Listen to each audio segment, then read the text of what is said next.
안녕하세요, 하태경입니다. 김경수 드루킹 사건 2편입니다. 김경수와 드루킹은 원팀이었다. 사실상 드루킹의 상부가 김경수였다. 이게 결론인데요. 김경수 지사는 언론에 이렇게 이야기를 했습니다. 드루킹의 경공모는 수많은 지지단체 중에 하나였다. 그리고 가끔 만났다. 과연 수많은 지지단체 중에 하나였는지, 아니면 정말 특수한 거의 동지적 관계, 최측근 그런 관계였는지 살펴보도록 하겠습니다.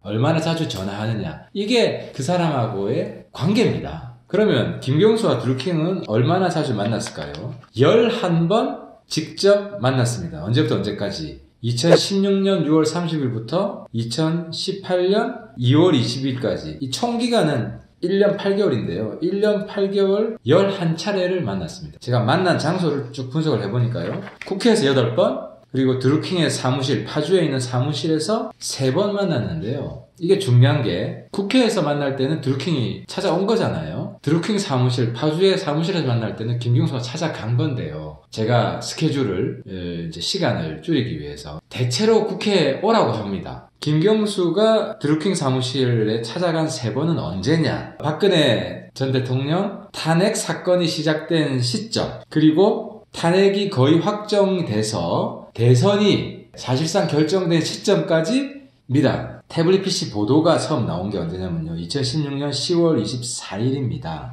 국회에서 탄핵 소추가 결정된 게 12월 9일입니다. 근데 김경수가 처음 경공모 사무실 간 건 9월 28일, 태블릿 PC 보도 나오기 전이죠. 그리고 그 다음 두 번째 간 게 11월 9일인데요. 이거는 태블릿 PC 보도가 있고 촛불 시위가 굉장히 격렬하게 진행돼서 거의 박근혜 아웃된다는 게 확실시 되는 시점이었는데, 이때 11월 9일 날 바로 킹크랩 시연을 하게 됩니다. 왜냐하면 거의 대선이 확실시 되는 상황이었기 때문에 킹크랩 이게 필요했던 시점이었죠. 그리고 마지막에 갔을 때 1월 10일인데요. 2017년 1월 11일은 언제냐? 거의 여기서 동지로 이 도원결이 비슷한 걸 맺습니다. 그러면서 김경수가 그 드루킹한테 이런 이야기를 합니다. 경공모에 대한 검찰 수사나 국세청의 어떤 조사가 있을 경우에 내가 방어해주겠다. 니들이 어려움을 당하면 내가 구해주겠다. 그러니까 나를 위해서 다 도와달라. 이때 도원결의를 완벽하게 하는 겁니다. 그래서 이 집중적으로 이 만난 시기를 보면 김경수가 파주로 거의 한 달에 한 번꼴로 갑니다. 파주가요, 얼마나 먼지 아시죠? 주로 또 퇴근 시간에 갑니다. 그러면 한 2시간 이렇게 걸립니다. 그렇게 먼 시간을 일부러 가는 거는 김경수가 꼭 필요해서, 저도 그래요. 뭐 정치적인 자문이나 이걸 정기적으로 해주는 이런 분들은 제가 보죠. 이렇게 멀리까지 2시간까지 꼭 정기적으로 찾아가는 사람은 저 같은 경우는 없습니다. 때문에 드루킹이 면담 요청을 하면 김경수가 한 번도 거절하거나 심지어 연기한 적도 없었다. 이거는 드루킹의 보좌관이었던 한 보좌관이 이야기를 한 거고요. 김경수와 드루킹이 얼마나 밀접한 관계였는지, 지지단체 중에 하나였다. 이거는 새빨간 거짓말이었다는 것입니다.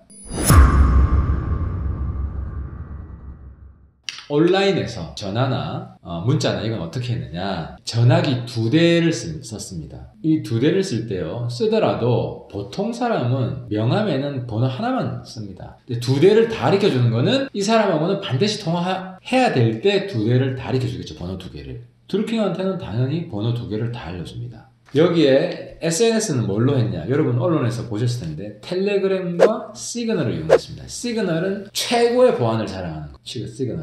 시그널 비밀 대화방은 정말 핵심 정보 보고를 했습니다. 그게 바로 온라인 내 동향을 요약해서 보고한 겁니다. 그 다음 비밀스럽게 한 게 텔레그램 비밀 대화방인데요. 여기는 뭘 보고했냐? 자기가 작업한 거를, 댓글 작업한 기사 목록을 일일이 다 보낸 겁니다. 일일이 8만 개를 보낸 겁니다. 그 다음 텔레그램 일반 대화방, 이것도 비선용인데요. 온라인 핵심 보고가 아니라 일반 정치에 관련한 이런 보고서를 정기적으로 전송을 했습니다.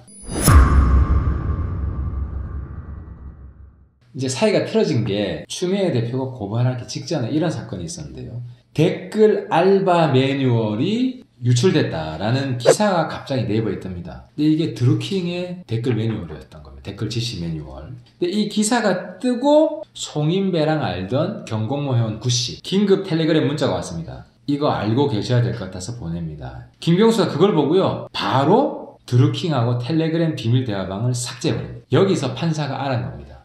아니 드루킹하고 못된 짓을 안 했으면 이걸 삭제할 수 있습니까? 이 기사를 보고 김경수는 바로 자기가 드루킹과 했던 못된 짓의 증거가 유출됐다라고 안 겁니다. 그러니까 그 즉각 텔레그램 비밀방을 삭제한 겁니다. 이것도 김경수가 드루킹과 한 팀이었다는 걸 판사가 확신하게 한 결정적 증거가 된 겁니다. 자기가 범인이니까. 근데 이제 이 비밀 대화방을 삭제하니까 드루킹이 황당할 거 아닙니까? 갑자기 자기랑 비밀 소통을 하던 대화방이 삭제되니까 드루킹이 항의를 했습니다. 항의를 하니까 김경수가 자기 한 보좌관한테 휴대전화기를 교체했다고 변명을 하라고 했습니다. 이때부터 드루킹하고 관계를 이제 정리하려고 큰일 났다, 걸렸다 라고 생각을 한 겁니다. 여기서 알 수 있듯이 김경수는 드루킹하고 한 팀이었고 김경수는 드루킹의 보스였던 거죠. 소통도 정말 비밀 대화방으로 핸드폰 2개로 비밀리에 소통을 했고, 근데 이게 우연한 계기에 드루킹의 댓글 조작 매뉴얼이 공개가 되면서 관계를 이때부터 단절하기로 마음을 먹은 겁니다. 그래서 오늘 판결문, 김경수 판결문 2편이었는데요.